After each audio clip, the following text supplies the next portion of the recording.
ಹರೇ ಶ್ರೀಕೃಷ್ಣ.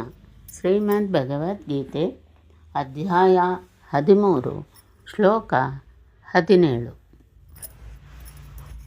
ಬಹಿರಂತಶ್ಚ ಭೂತಾನಾಂ ಅಚರಂ ಚರಮೇವ ಚ ಸೂಕ್ಷ್ಮತ್ವಾತ್ ತದವಿಜ್ಞೇಯಂ ದೂರಸ್ಥಂ ಚಾಂತಿಕೆ ಚ ತತ್.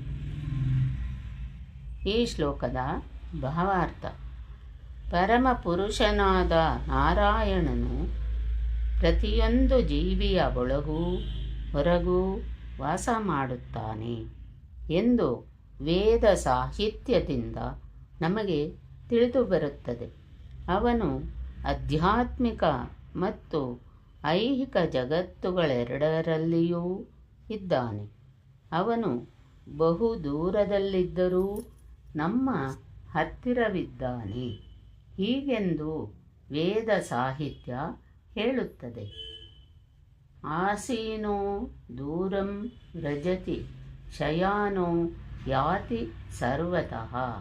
ಸದಾ ದಿವ್ಯಾನಂದದಲ್ಲಿರುವುದರಿಂದ ಅವನು ತನ್ನ ಪೂರ್ಣ ಸಿರಿಯನ್ನು ಹೇಗೆ ಸವಿಯುತ್ತಾನೆ ಎನ್ನುವುದು ನಮಗೆ ಅರ್ಥವಾಗುವುದಿಲ್ಲ.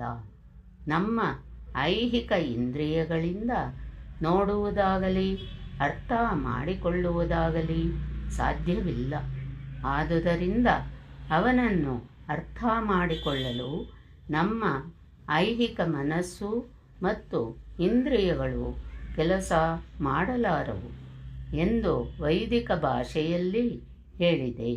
ಆದರೆ ಭಕ್ತಿ ಸೇವೆಯಲ್ಲಿ ಅಭ್ಯಾಸ ಮಾಡಿಕೊಂಡು ತನ್ನ ಮನಸ್ಸನ್ನು ಇಂದ್ರಿಯಗಳನ್ನು ಶುದ್ಧಗೊಳಿಸಿಕೊಂಡಿರುವವನು ಸದಾ ಅವನನ್ನು ನೋಡಬಲ್ಲ. ಪರಮಪ್ರಭುವಿನಲ್ಲಿ ಪ್ರೀತಿಯನ್ನು ಬೆಳೆಸಿಕೊಂಡ ಭಕ್ತನು ಅವಿಚ್ಛಿನ್ನವಾಗಿ ನಿರಂತರವೂ ಅವನನ್ನು ಕಾಣಬಲ್ಲ ಎಂದು ಬ್ರಹ್ಮ ಸಂಹಿತೆಯು ದೃಢಪಡಿಸಿದೆ. ಭಕ್ತಿ ಸೇವೆಯಿಂದ ಮಾತ್ರ ಅವನನ್ನು ಅರ್ಥ ಮಾಡಿಕೊಳ್ಳುವುದು ಸಾಧ್ಯ.